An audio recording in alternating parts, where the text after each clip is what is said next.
இன்றைய அனுதின தியான வார்த்தையில் பரிசுத்த ஆவி யாரென்று பார்ப்போம்.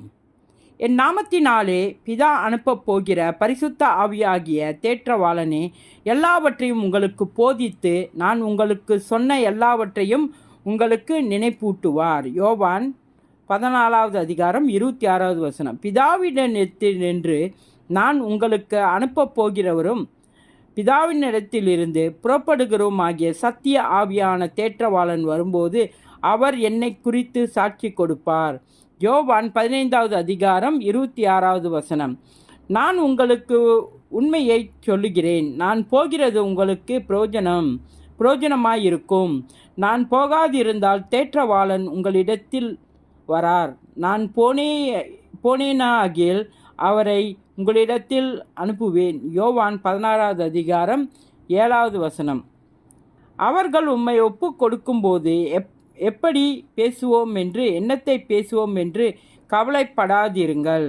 நீங்கள் பேச வேண்டுவது அந்த நேரத்தில் உங்களுக்கு அருளப்படும். மத்தேயு 10வது அதிகாரம் 19வது வசனம்.